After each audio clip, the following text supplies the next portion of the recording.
Mais vous savez que les auteurs, les poètes, c'est des anthropophages. Ils se mangent entre eux, ils se lisent. Se lisent entre eux surtout.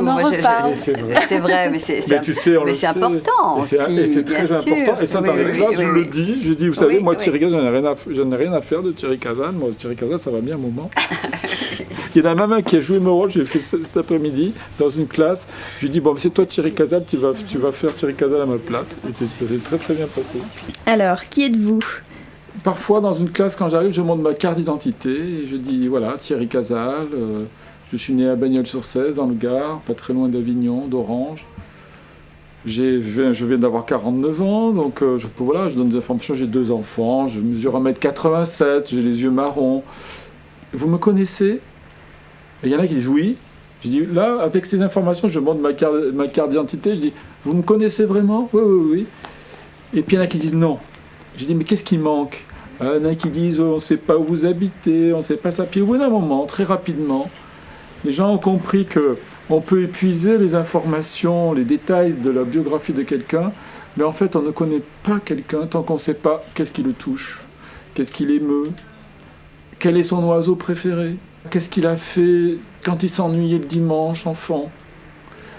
Je pense qu'on apprend plus de quelqu'un quand on sait ce qu'il faisait dans ses dimanches d'ennui que sur ce bout de carton. Je suis Dominique Cagnard. Dominique Cagnard. Ouais, j'ai pas de pseudonyme. Bien, je m'appelle Luce Guilbeault.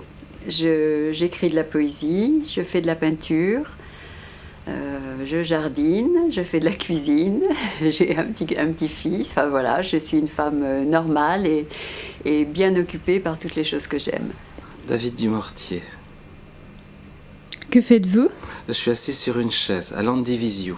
Ce que je fais, oui voilà, je suis très très occupée par toutes les choses qui m'intéressent. Je lis beaucoup, je reçois mes amis, je marche sur la plage, je fais de la cuisine, je fais plein de choses, voilà.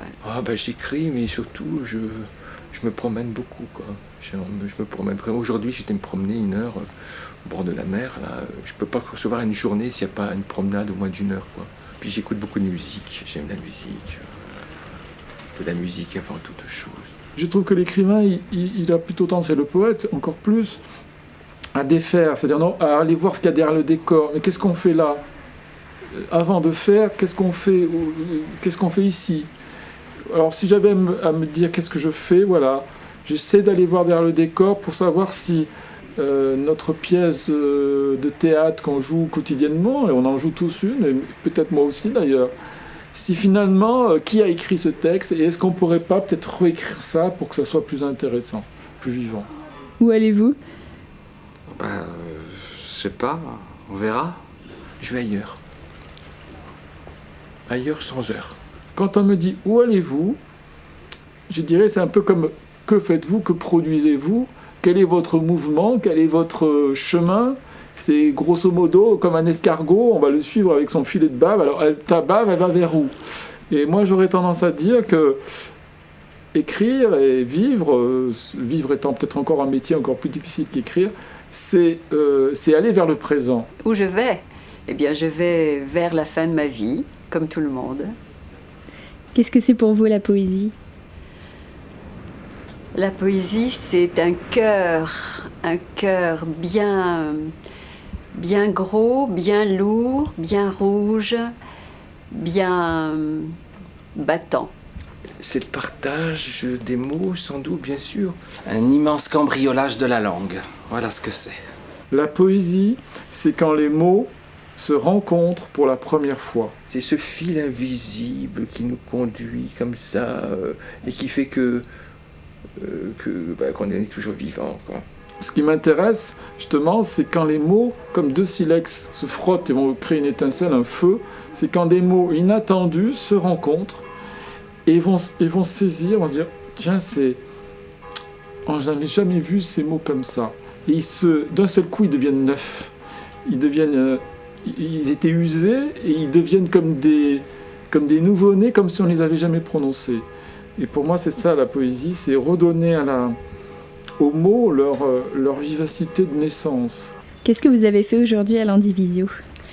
Alors, à l'Andivisio, j'ai rencontré des enfants dans des classes. Bon, ben, j'ai partagé ma passion de la poésie, quoi, avec les enfants qui ont lu. On a lu ensemble, ils ont lu beaucoup de textes. J'aime bien quand je suis dans une classe qu'ils lisent. J'ai parlé un peu de la poésie, j'ai répondu à des enfants qui se posaient des questions sur la poésie, sur le temps qu'on mettait à écrire un poème, si j'avais toujours été poète, depuis quand j'écrivais, etc. Puis on a parlé des vaches, quoi. On a parlé des vaches puisque mon dernier livre, il porte essentiellement sur les vaches, quoi. Le titre, c'est Une vache dans ma chambre, donc aux éditions Motus. Et il y avait des enfants ici, j'étais surpris, à l'Andivisio, qui n'avaient jamais vu de vache. Il y en avait 2. Eh ben, j'ai vu des enfants, j'ai rencontré des enfants, on a lu des textes, j'ai joué un petit spectacle de poche, un spectacle portatif. Et puis voilà, on s'est regardé, on a beaucoup ri, on s'est souri, et puis on a parlé de quelque chose d'important, qui est notre langue, la langue française. Voilà. Je crois que le message que j'ai essayé de faire passer, c'est qu'on écrit de la poésie à partir du moment où on a envie de dire à quelqu'un qu'on l'aime.